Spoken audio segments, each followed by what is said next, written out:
Good afternoon. It's Rebecca hopping in here to talk to you about the mental and emotional state of a business owner and why it's important. If you feel as though this is something you would love more information on and would like to go deeper, please go to talkwithbecky.com and we will get on a call together. I see how the mental and emotional state of the business owner actually affects so much more than just the business owner's day.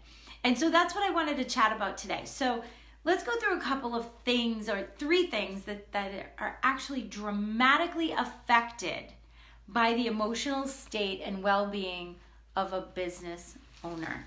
And before I start, I just wanted to encourage you that if you do have questions throughout this live, whether you watch it with me now live or you're watching it later, please ask those questions in the comments. I am happy to answer them for you, or direct message me.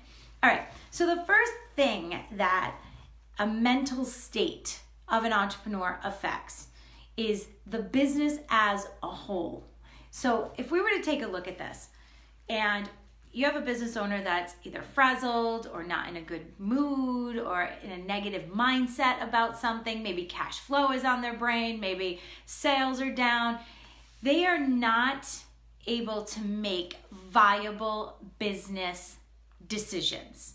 Like, their decisions will be askew because their thought process is not clear. There's no clarity when we're in a negative mental state as a business owner. And I'm sure that you see that. Like, I see that.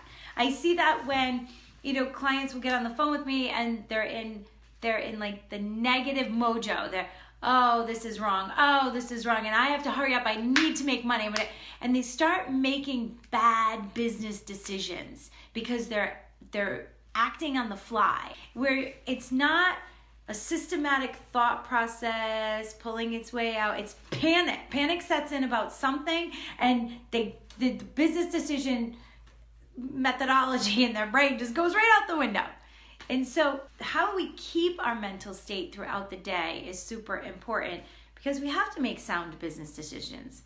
We can't possibly be making decisions that are only for right now, and in the frame of mind that we're in right now, we're not thinking clearly or rationally about the future, okay? And that happens in any part of life. It happens in everyday life, but in your business, it can dramatically affect the business, because those poor business decisions affect the growth and stability of the company going forward. Next case in point is it will affect the customers. Think about when you've ever gone into any kind of retail outlet, service, if you go to your doctor, whatever, if they're not in a good mood and you're the customer, you're the recipient, how do you feel? You don't really want to be there, right? You're like, what? Well, your customers will feel the same.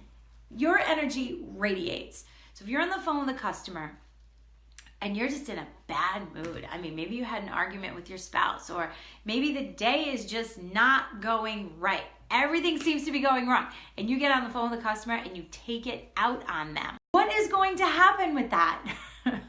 Not anything good. You can rest assured we're going to potentially lose that customer, okay?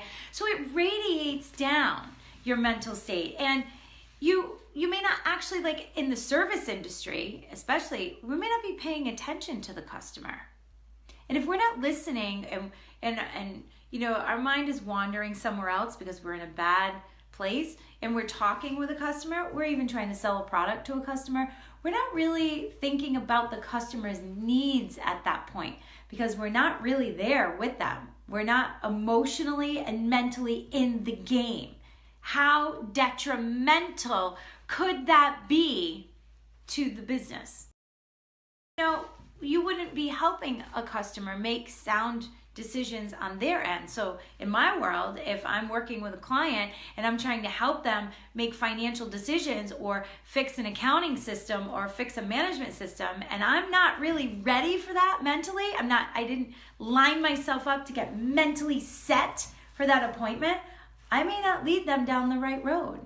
I may not hear exactly what they're saying. And so my service is going to go down. And last but most certainly not least, is your team. Your team not only listens to you, like listens to your voice, listens to your diction, but they watch you. They're watching your body language. Now, because sometimes what you try to do is you try to put your best face on, and you try to fake it. And you go in, you're like, hi, and whatever. But your body language and your actions are going to be telling a different story. And so what that does is that's going to put your team in a weird position, because now, you're trying to build this whole thing. Your whole mental and emotional state is part of the culture of the firm. So now, if you have set up the culture to be a fun-filled, warm, professional, casual atmosphere, and you come in miserable and not mentally in the game, what does that do to the culture, and what does that do for your team? It pulls them right down, and it brings them with you. So you really are pulling them in with you, okay? And that is not where we need to be for productivity, for efficiency, for effectiveness, for pure joy of your team wanting to be part of your organization. So your positive mental and emotional state has to be on point every single day as a business owner. Now, I know that's a tall order because we have bad days. Everybody has a bad day. But how you deal with that and how you get yourself out of that is most important. And there's so many different ways.